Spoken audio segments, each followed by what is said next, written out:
지난 시간에 이어서 이제 중앙은행과 예금은행의 거래에 대해서 이제 QE가 처음 시작되는 점이죠. 중앙은행하고 예금은행이 어떤 식으로 거래를 해서 QE가 이루어지나 그 분야에 대해서 살펴보도록 하겠습니다.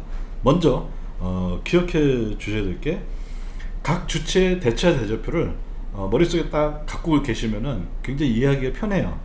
예를 들어 페드, 연준 또는 뭐 중앙은행은 어떤 식으로 갖고 있냐면은 연준의 그 뭐라 해야 되나요?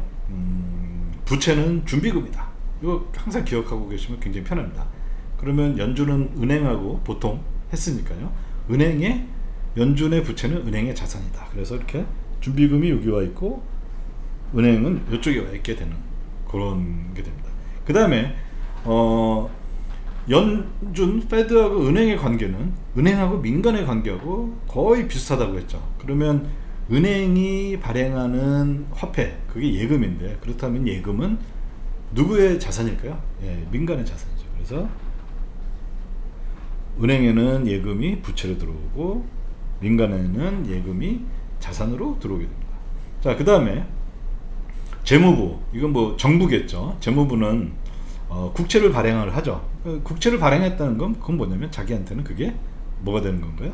국채가 부채가 되겠죠. 이 국채는 누가 가지고 수가 있냐면은 연준도 가질 수가 있고 은행도 가질 수가 있고 심지어 돈 많은 개인들도 또는 민간, 여기 민간에는 뭐 MMF도 들어가 있고 투자회사도 들어가 있고 하죠. 이렇게 다 이건 사이좋게 이렇게 나눠서 갖게 되겠죠. 그 다음에 재무부는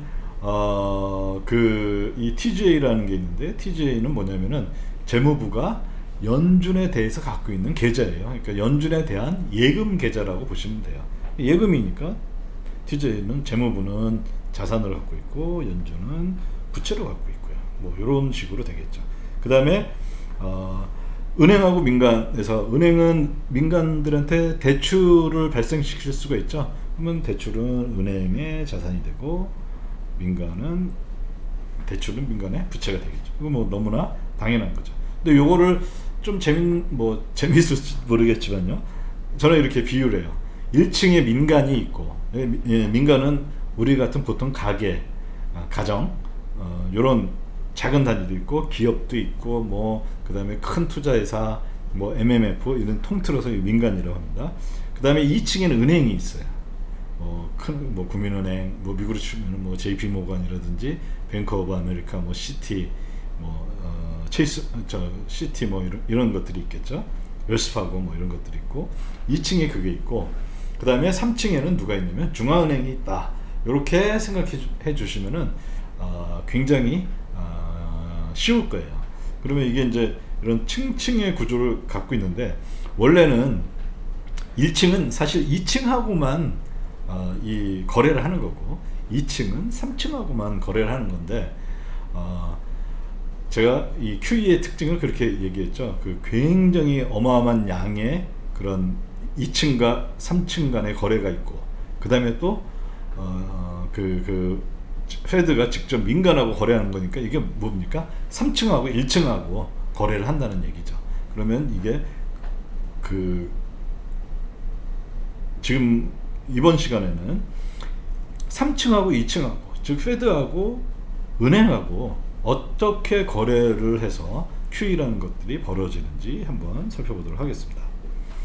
자, 3층하고 2층하고 거래는 원래 전통적인 거래였어요.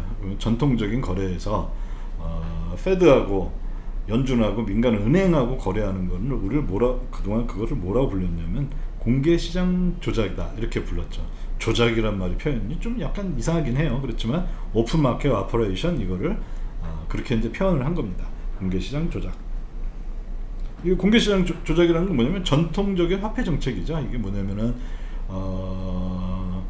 시중에 돈이 너무 많이 풀린 것 같다. 그러면은 연준은 시중에 있는 돈을 그렇게 끌어모으는 것이 아니라 은행을 통해서 은행이 대출할 수 있는 여력을 적게 만들고, 시중에 돈이 없다, 그럼 돈을 풀어야 되니까 은행이 대출할 수 있는 여력을 크게 해주고, 이게 바로 뭐냐면은 은행의 대출은 뭐를 근거로 해서 하냐면 지급준비금을 근거로 해서 합니다. 지급 준비금이 예를 들어 내가 갖고 있는 준비금이 뭐 1,000만 원이 있다. 은행이 갖고 있는. 그러면 너는 필요 지급 준비금을 뭐 10%로 해라. 그러면은 전체 지급 준비금 중에 10%만 빼고 그러면 나머지 900만 원이겠죠. 그거에 대해서 대출을 일으킬 수가 있는 거죠. 그러면 그게 시중에 실제 자금이 공급되는 효과를 가져오는 거죠. 지급 준비금이 근데 여기서 중요한 거는 늘어난다고 반드시 시중에 대출이 늘어나냐 이것은 아닙니다. 왜냐하면 대출을 결정하는 거는 은행하고 민간이 결정을 하죠. 민간이 은행한테 와서 내가 이번에 뭐 예를 들어 치킨집을 하나 낼 테니 돈을 3,000만 원을 대출해 주시오. 이런 게 있어야 되고 은행도 대출 여력이 있어야 되고 그 둘이 맞아야 되는 거죠. 은행한테 지급 준비금을 늘려줘서 대출 여력이 생긴다고 해서 은행이 반드시 대출하는 건 아니죠. 그런 아주 중요한 특징을 갖고 있습니다. 그러면 이 은행의 지급 준비금을 어떻게 늘려주냐? 이게 전통적인 공개시장 조작이라서 OMO라고 하죠. 그게 뭐냐면 은행으로부터 은행이 갖고 있는 국채를 매입하거나 매각하고 그러면은 은행의 지급 준비금은 증가하거나 감소하고. 이거 구체적으로 대차 대조표를 통해서 보면요, 국채를 페드가 은행으로부터 매입을 한 거예요. 그러면 국채라는 자산이 페드는 생겼죠. 그러면 그 얘기는 뭐냐면 페드의 자산은 국채 뭐 100불, 100달러 이렇게 늘어나겠죠. 그 다음에 은행은 국채를 팔았으니까 국채는 없어지겠죠. 그래서 국채 마이너스 100. 대신 모든 거는 하나가 늘어나면 하나가 줄든지 또는 자산이 줄었으면은 부채도 줄든지 아니면 자산이 줄었으면 다른 자산이 늘어나든지 해야 되겠죠.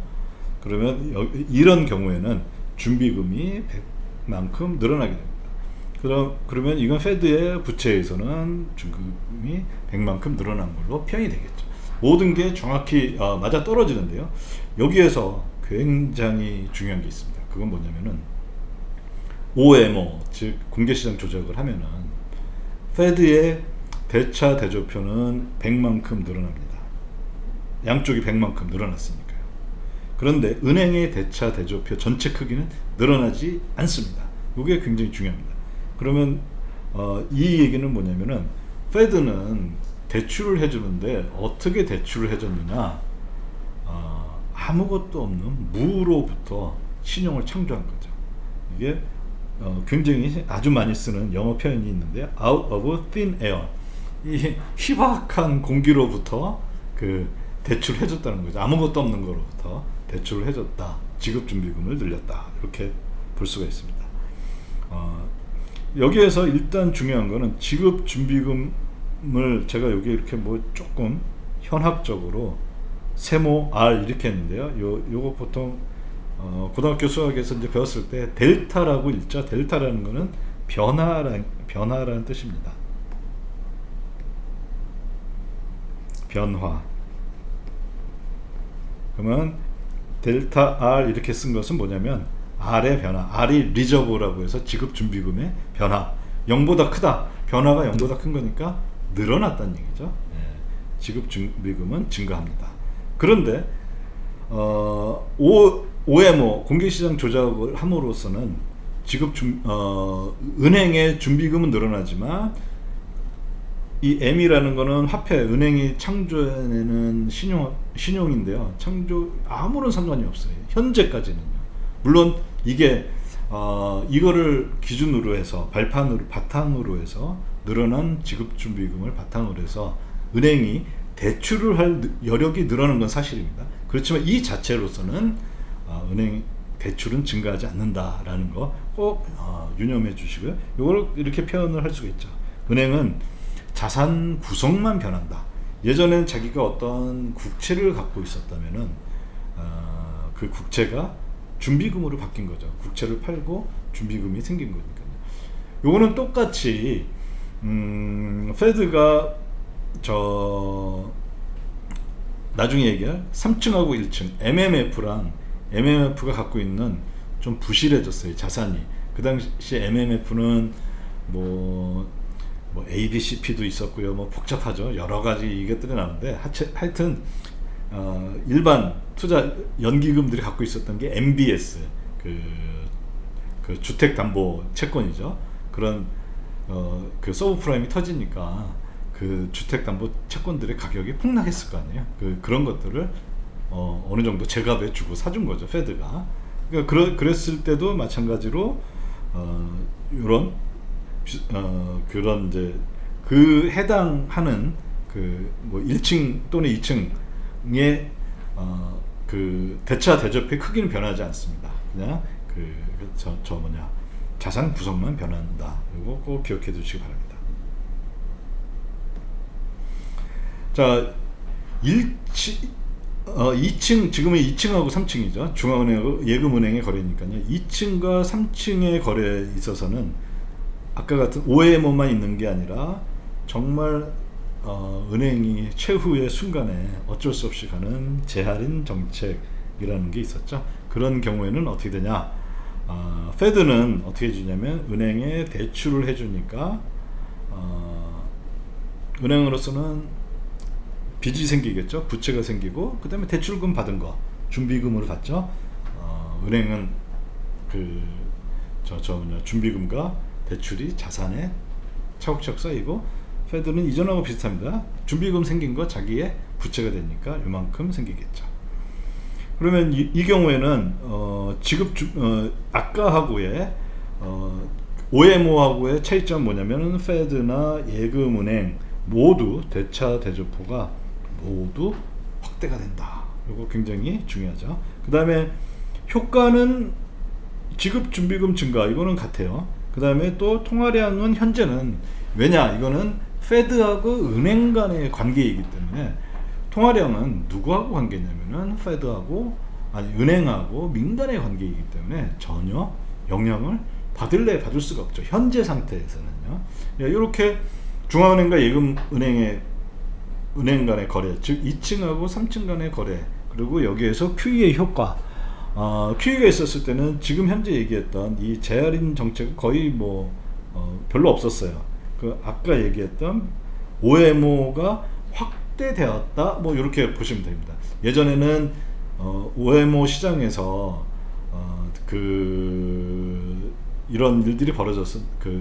페드가 국채를 사고 팔고 했었는데요. 그 다음에 그 양이 굉장히 작았었죠. 근데 어마어마한 규모로 직접적으로, 그리고 예전에는 정말 국채만 샀었는데 MBS 같은 그 주택담보 채권도 샀다는 거. 요게 QE의 그런 이제 2층 3층 간에 벌어지는 QE의 그런 그 특징이 아니었나 생각을 해봅니다. 그러면 이제 2층